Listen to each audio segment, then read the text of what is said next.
We've been talking lately and many times about the importance of Kedushat Brit, the holiness of the covenant with Hashem.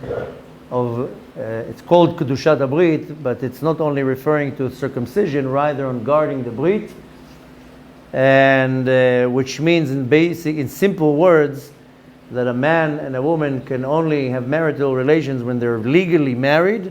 Any other type of relations is considered a sin, and there are many types of situations, and it will be a severe sin if one of them is married, and if the woman has her period, her monthly cycle, and many other things. And of course, unfortunately, in our generation, and I shouldn't even say our generation, this is the problem from day one, is that also it's done in a way that is not moral and not legal and not part of the Torah. When it's the same gender, different genders, animals, all sorts of things involved in that.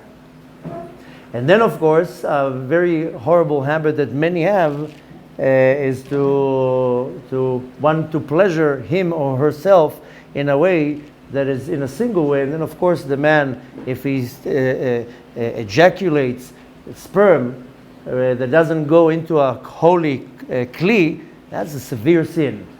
Because the person, we just read that in the Tikun Memchet, when a person takes his semen, his sperm, and doesn't go into the right kli, into the right vessel, it goes into the sitra acha.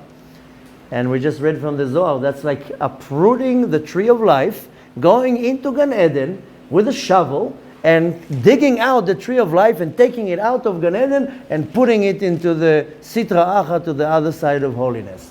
That's how severe it is. Very, very sad, many rabbis, I'm not talking about people who are secular non-Jews, rabbis, they go against people who are talking about this topic.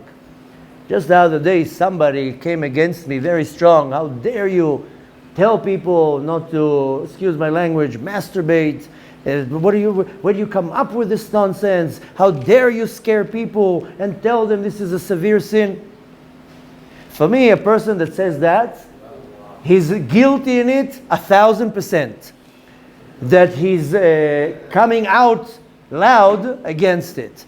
So this rabbi, I don't know if to call him a rabbi, for me it's a clown, that can come out in such a way to condemn it. I told him quietly, I'm sorry to tell you, but just the fact that you are condemning it, I can't even imagine what you do behind closed doors. That you are going against it to protect, so to say, the distorted way of your thinking. First of all, this is a Isur D'Oraita. This is found in the Torah about the kids of Yehuda, Er and Onan, that they used to go to the wife Tamar. It says, Dash mi bifnim v'zorea mi bachutz, that they didn't want her to get pregnant. Er didn't want her to get pregnant, so he would be with her. And the way the Torah says, Dash mi bifnim, he means he's inside, but zorea mi bachutz, but plants outside. That he used, and the Torah says he used to spill the seed on the ground not to get her pregnant. And this is one of the most worst things. It says, V'ra be'enei Hashem, it was horrible and evil in the eyes of Hashem, and he killed him right away. And that was the same thing also with Onan, and so forth. And also, even Adam HaRishon, the Zohar says that for 130 years, he was pogem b'brit. He wasn't with his wife. He divorced Chava, who was at the time named Chaya.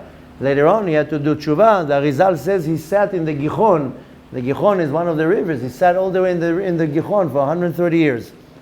To do tshuva for 130 years of pogem b'brit. The whole Zohar is just talking about pogem b'brit. The Talmud is talking about it. There's not one place that doesn't talk about it. So to say this is a hoax or this is against the Torah, that's really taking the entire Torah and going against it. Now, why am I saying this right now? Because in our parasha, we're in Parashat Pinchas. For the diaspora, they're in Parashat Balak. But Pinchas and Balak are attached because the whole act of Pinchas was last week. Now, what was the act with Pinchas? There were two individuals. First of all, after the attempt of a Holocaust by Bilam that didn't work, then the suggestion was send the girls of Moab, not Moab, just equip them with high heels, some nice lipstick and perfume, and big cleavage, and let them bring everybody down. And of course, that dragged a big plague. And after that came Zimri ben Salu, who was the Nesi, the head of the tribe of Shimon, and he took a girl from the nation of Midian, and he comes to Moshe, and he tells him, is this woman permitted for me to be with? And Moshe started answering, before you answer, Moishele, if you say no, then who permitted you to take also a girl from Midian named Tzipora? Of course, he mocked Moshe in his face. You don't do such a thing without paying the consequences for that. And of course, Pinchas kind of lost it, as they say, when Zimri ben Salu took this girl, Kusbi Batsur, who was the daughter of a king, and he made a horrible act with her in front of everybody. Now, we find it hard to think, what do you mean he made an act in front of everybody? That is not appropriate. Oh, really? You know, there's an industry in our generation, and also in other generation, is called pornography. That people do it in front of thousands of people. And people think it's totally normal. Hey, you want to get together and I'll give you the login to this website? This is what Zimri did. What do you think Zimri did? So he was probably the first who started the industry. So Pinchas, in other words, he freaked out. He flipped. How can you do such a thing? And of course, he did the brave act that he stabbed them both in their private part, lift them up that everybody could see. Hashem did to him 12 miracles and so forth. But what I want to point out is something very, very powerful. And for that, I'm first going to take a side note. Paro in Mitzrayim, of course, the king of Mitzrayim, he wasn't a regular king. He was a mechashef, he was a sorcerer, a warlock. He used a lot of magic against the nation of Israel and many other nations. And of course, he wanted to control the world, rule the world, and so forth. But he was very limited in his power. He was only able to control the land of Mitzrayim. Out of Mitzrayim, he didn't have control. Paro. I mean, we know Paro. Paro was a little individual. The Talmud says he was Amma, like this tall, maybe 50 centimeters. Very small individual, kind of like mini-me. And with the thing. And anyways, was a very evil individual, but he had control over the land of Mitzrayim. The Or HaChaim HaKadosh says that he was the male part of the Sitra Achra. But after they left Mitzrayim, Paro also left Mitzrayim. And he was able to survive the tsunami of the splitting of the sea. Everybody died besides him. And then he migrated till he came to a city called Nineveh, and he was the king of Nineveh. But his evil powers spread out throughout the world. So now the control of the Sitra Achra went to the entire world. The Or HaChaim says that later on manifested to the female part of Tum'ah, of the Sitra Achra. And the Or HaChaim himself said that when he fought spiritually with the Zachar, with the male, he was able to overcome him with no problem. But when he had to fight the female, he wasn't able to overcome her so easily. Now, we do know that the control of the Sitra Achra, we are aware, of course, of the Samech Mem. Samech Mem is a shortened name of the devil. Samech Mem Aleph Lamed. We don't pronounce his name, but he has 4 wives, and we're going to learn a little bit about them in the Zohar when we start learning about the civilization that lives under the ground. I know I promised you we're going to learn it. And we're going to learn it very soon.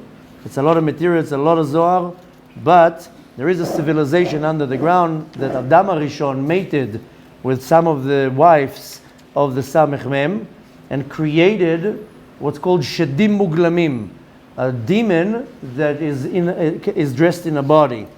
And there's a whole civilization under the ground.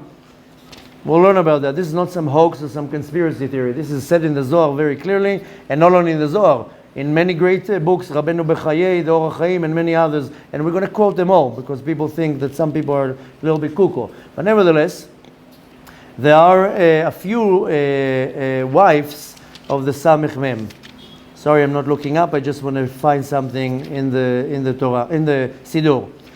So the Samech Mem, his name is Samech Mem Aleph Lamed. If you remember, a few days ago when we learned about the brachot, I told you that Samech Mem Aleph Lamed is the acronym of the 4 enemies that are surrounding the land of Israel. Samech is for the Samech Mem is Syria, Mem is Mitzrayim, Egypt, Aleph is Iran, and Lamed is Lebanon, the countries that are surrounding Eretz Israel.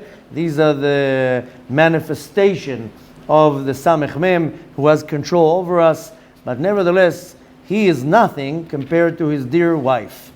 Now, one of his wives, his name is Lamed Yud Taf.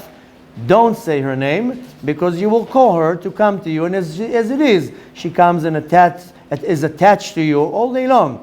Now, if you have, I should say the other round, if she has you in her claws, it's almost a lost case.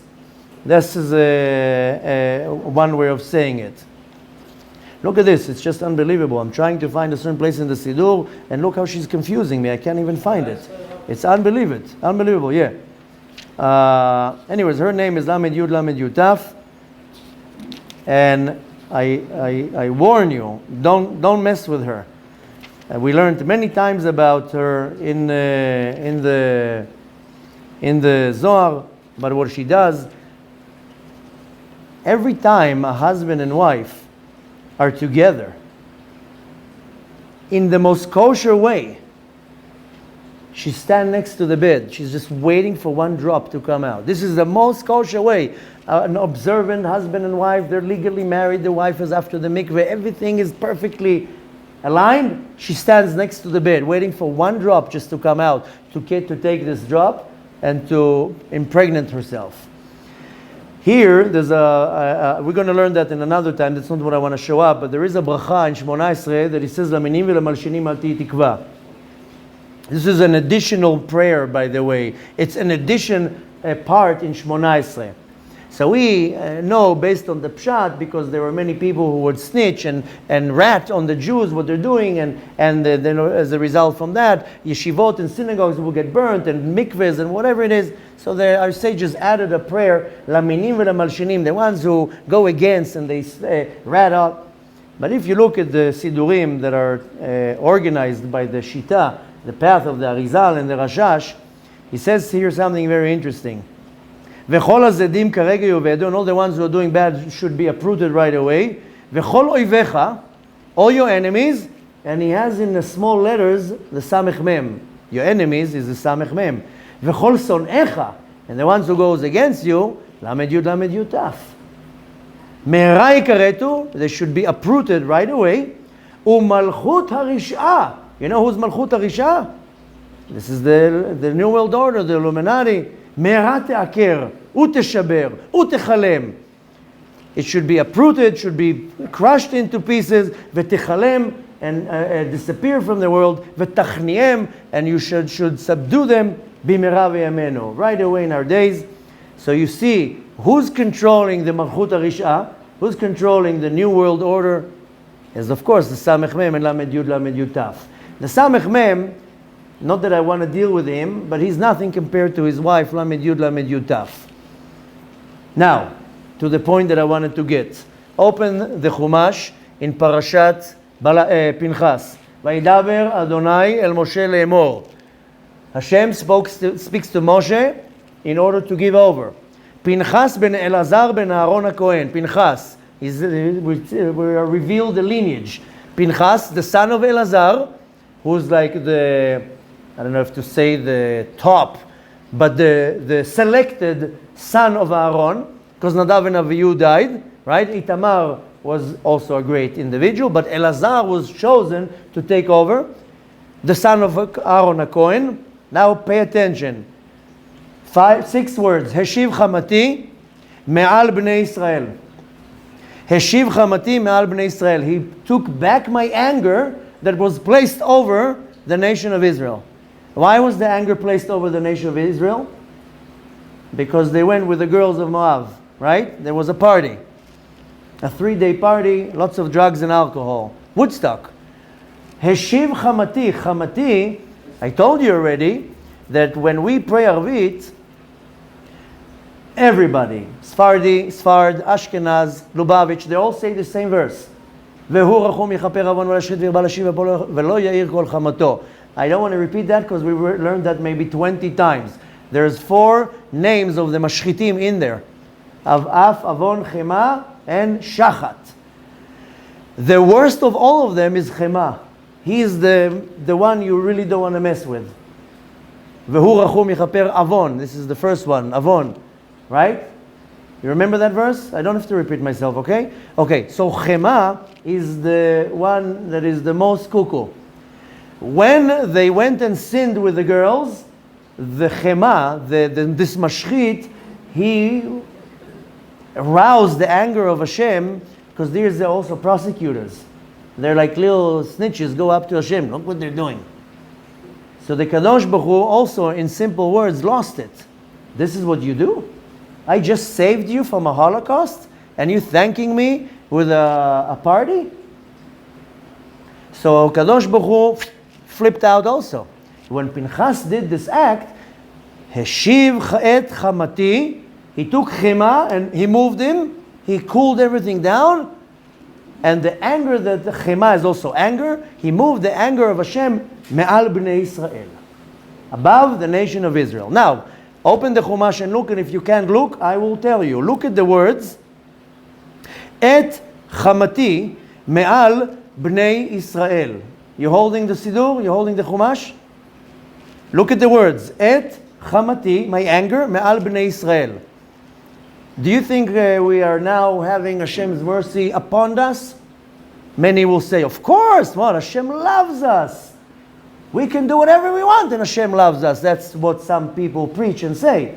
I will correct that. No. I don't see any Midat HaRachamim right now, although, listen, who am I to say? Maybe what's happening now is the Rachamim. Maybe we were supposed to be now under a mushroom cloud already. Maybe we were supposed to be now in FEMA camps already. I don't know. Maybe there is a lot of mercy. But I can tell you that what I see, and maybe people can disagree, there's a pretty much of a Midat Adin, very stretched right now. The fact that nothing is happening is unbelievable mercy of the Kadosh Baruch Hu. But nevertheless, I feel that there is a little bit of anger from Hashem above us. And I told you many things that I saw, know, and read. Kadosh Baruch Hu has it a little bit, we crossed some lines in the last few years. And again, look at the words, Et Chamati, my anger, me'al bnei Israel, above the nation of Israel. Now read it backwards. Israel bnei me'al Chamati et, but only focus on the on the last letters, which is the first letters if you read it backwards, but focus on the Sofei Otiyot. Israel ends with a Lamed. Bnei ends with a Yud. Me'al ends with a Lamed. Chamati ends with a Yud. Et ends with a Taf. What do you get? Lamed Yud Taf. When Lamed Yud Taf, when she comes into the picture to get us distracted because some high heels, or excuse my language, some bare skin, you get the Kadosh Baruch Hu. We get Chema. We get the anger of Hashem. This is the lines we don't cross. Now the sad reality is that 99.99999, there's no more digits of the planet, is in the hands of Lamed Yud Taf, that most people don't even have a way to get away from her. You get away from her from 2 days, come back. I don't need to continue anything else. This is the sin that Hashem doesn't like. Balak was telling Bilam, their God, Soneh Zima. He doesn't like that. Do anything, just don't do that. This is the Brit Kodesh. I gave you a godly power. You know that wasn't supposed to be like that? By the way, we weren't supposed to get this godly power of bringing in children. It wasn't supposed to be like that originally. Kadosh Baruch Hu created man and Adam and Chava. Later on, it was addition that if we come together, we have godly power to bring life into the world. There are many miracles that happen around us every day, but the miracle of life, can you imagine? A man and a woman come together in unity. The man brings a microscopic sperm and the woman's microscopic egg takes it and starts ovulating, and the whole process is just not normal. And a human being is developed for 9 months. Can just see, that's a miracle. And what do we take with that? We take it and we mishmash it with it. Kadosh Baruch Hu gives us the keys to the heavenly, godly vault, and we just do whatever we want. So at the time of the flood of Noach, yeah, it says that they were robbing and really robbing from each other and taking from each other and not behaving nice. But there was also a lot of this problem. Needless to say, with Sodom and Gomorrah, they were all homosexuals. That was the thing there. If you remember, when the angels came to Lot, what did the people tell them? Bring them out. We want to try them out. New flesh meat here. So that's where Hashem said, this I can't take. Even Avraham Avinu was not able to stop Sodom and Gomorrah. And what do you think happened there? A few nuclear bombs fell on Sodom and Gomorrah, the meteorites, whatever you want to call it. Of course, we read it, okay, so fire came from the sky. That can be easily a meteorite shower that destroyed Sodom. And now if you go now to Sodom, it's a little city. But the biblical Sodom was a very large city, probably like a New York. So Kadosh Baruch Hu doesn't like this type of behavior. Now, is that possible to really get rid of your system? Yes. Yes, proven. No such a thing. It all depends if you want to, if you understand the severity of it. So a big part of this 40-day tikkun is that you gotta get how do you call it? Break the chains, because we're all in the chains of Lamed Yud Taf, one way or another. Doesn't matter. You come from here, it will come from here. You come from here, it will come from here. So, and I know many women now will say, what is that got to do with me? Don't think for 1 second that Lamed Yud Taf doesn't get dressed, what's called an impregnation, into women that causes them to behave in a certain way, causes them to behave in an immoral way, promiscuity. I don't want to add on that too. And that does happen. Don't think it doesn't happen. Lamed Yud Taf has the ability to impregnate herself. If a woman sins, in other sins, she becomes a chariot to her. And Lamed Yud Taf has a whole army, by the way. The Samech Mem has more wives. We're going to learn of them when we learn about the underground civilization. So the thing is that we all have a part in it. Now, the Zohar says, I don't want to sound too extreme, but the Zohar says that the only ones who are guarding the Brit will survive the coming of Mashiach. So it might be like a minyan. It might have a problem.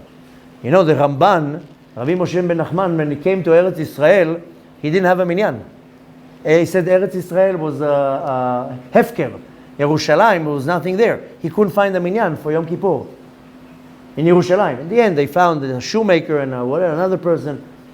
So listen, this is not a joke. Now, again, it's not about embarrassing anybody. Listen, I also grew up secular. I also grew up till the age of 30. I was a regular individual secular man. It's not that I'm like, oh what? Things like this exist?